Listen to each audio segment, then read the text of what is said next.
Here's everything I picked up this week. Starting with toys, it was another heapin' helpin' of DC Multiverse releases. So I got both the Page Punchers Woman of Tomorrow Supergirl and the Page Punchers Kingdom Come Superman. So with Supergirl here, I do have that original McFarlane Supergirl that came out, but that one famously used the legs from Catwoman, so the boots were wrong and the skirt was wrong. This one still has Catwoman's lower torso. You can sort of see the fabric sculpt there, but I guess this is good enough. I really liked Woman of Tomorrow. It's weird, McFarlane often will do artist-specific head sculpts and the like, but this isn't specific to that comics art, so yeah. Just a bunch of weird choices all around. Kingdom Come Superman, on the other hand, is one I've been wanting a McFarlane of for a while. I have the old Mattel DC Universe Kingdom Come Superman, but that one was lacking and left something to be desired. And then when McFarlane made a Kingdom Come Batman that was fantastic, I of course needed a Superman to go along with him. So happy to have this. Eventually my Batman and Superman display is going to be all together, and it's going to be Batmans with their correct Supermans over the years and the like. And I want this so I can put the older Supergirl with Batgirl and then have this Supergirl with the Super Family. Then on Amazon, this Superboy Con-El was on a good sale. I don't like the size of him, but it's a good base for customs, and I will figure out a way to make a beefier Connor Kent. This Superboy, I think I'm going to try and make a custom of Jack Knight using this body and Constantine's jacket. Hopefully that works out, and then using these heads, I will make a Connor Superboy in his t-shirt and jeans. Probably using the Blue Beetle Booster Gold upper torso and something for the pants. I don't know yet. I'll let you know. I'll figure it out. Then I got Batman 1 million. Hoping McFarlane now makes a Superman 1 million, and then that's good enough. I would like the whole team, but I'm good with Superman and Batman. He needs more cape coming forward. That's how he was 90% of the time when he shows up. Then I also got Justice Lord Batman. The colors on this guy seem a little off, so I'll probably give him a repaint of some kind. Also, the art on the back here, I don't think that's comic art. What's this from? Let me know. This Batman, they have the cape, cowl, gloves, and whatever as more of a dark, really dark navy when I'm gonna have to double check, but I swear it was more of a really dark gray in the cartoon. I got the Justice Lord Superman when I saw this Batman was coming out, and that's a really good Superman representation of Justice Lords, but I don't like this Batman. I also don't really like the head sculpt they used here. It's too tiny for the body, and he doesn't look menacing, he just kinda looks dumb.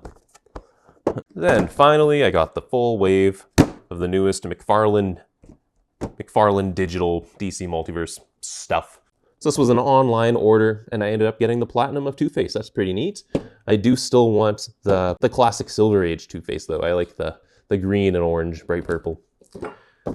And then this, I thought, was a really good, modern-ish Superman, more modern. They finally figured out Superman. End of the line, but they figured it out. That's a good head sculpt, too. And then finally, classic Dr. Fate. Check that out. I did come across the Platinum of this where he's more gold, but I decided to pass on it. This is a nice and classic looking Dr. Fate, and it's absurd that Dr. Fate has had two previous figures and neither of them were comic figures. He had the Injustice one and the Black Adam Dr. Fate. I am gonna eventually do a melding kit bash of those two to make a modern Dr. Fate, and this guy will be great for my classic first Justice Society meeting Dr. Fate. With the digital Joker, I did get the Platinum black suited one of that as well, and I only wanted the purple suit, so I was a little disappointed that time, but this time, yeah, the white and black, that is Two-Face's main suit, I would say. The skin tone on Harvey, the non-purple side, he's a little too pale though, so the head sculpt, yeah, and I picture Harvey being a bit bigger, bulkier, buffer. I am now going to be on the hunt for the classic normal release of this as well. Did this Superman have a Platinum release? I don't think he did, let me know. He's using that Earth 2 Superman body. A good figure. Something with Kingdom Come here. They did a very light dry brush for his graying temples. I'm gonna have to make that a little more heavy and noticeable. Then I got these 3 Lego blind boxes. I did choose specific ones. If you didn't know, you could do that. There's apps and they let you scan this QR code and it tells you who's in the box. Who do I got first here? It is, I think he is called the Beastmaster or something. Doesn't look like their names are on here. This one interests me because he had a wolf, a pet wolf. He's a D&D fan, that's just exciting. Let's see what he's got for the cape.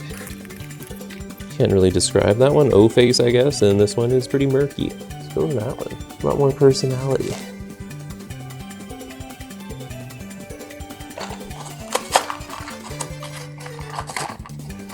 This one, I got because this one's called Cat Fan or something. I don't remember. It's got two faces as well. It's just a jolly guy here, and here he's got gas or something. Who knows? I wanted this one because that head looks like me, so I can eventually put different clothes on him, and I'll have a Lego Carter Collects. Something I don't talk about often, because I really like dinosaurs. And of the dinosaurs, pterodactyl is the best one. It's the coolest, it flies. Look how happy this woman is. She knows. Ooh, menacing. She knows pterodactyls are where it's at. Got lipstick on and everything. Now for comics this week, starting with my monthlies.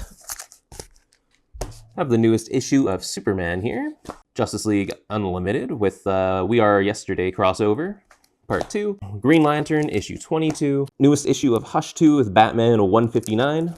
Absolute Martian Manhunter, issue 2. The Power Fantasy, issue 8. One World Under Doom, issue 3. Avengers, issue 25. Predator vs. Spider-Man, issue 1. And I just saw that Predator Kills the Marvel Universe is coming out, so that'll be an exciting read. X-Men, number 15. And the newest issue of Magic with number 4. Then for some back issues, I picked up White Boat issues 1 and 2. I don't have bags and boards for these, so I'm going to have to get on that. I did read this issue of Superman already, spoilers. Superwoman Lois lost her superpowers at the end of this issue. I'm assuming they went back to Zod, who knows. But that was kind of a short stint where she had the superpowers. Was that like 4 issues? It wasn't that long. And I don't think I mind that. It definitely didn't overstay its welcome, and that's good. I also read Justice League and World's Finest. So I've read the first 2 parts of the We Are Yesterday crossover. They didn't really connect, aside from both having Gorilla Grodd in them. And it hasn't fully enthralled me yet, so hopefully it gets more exciting.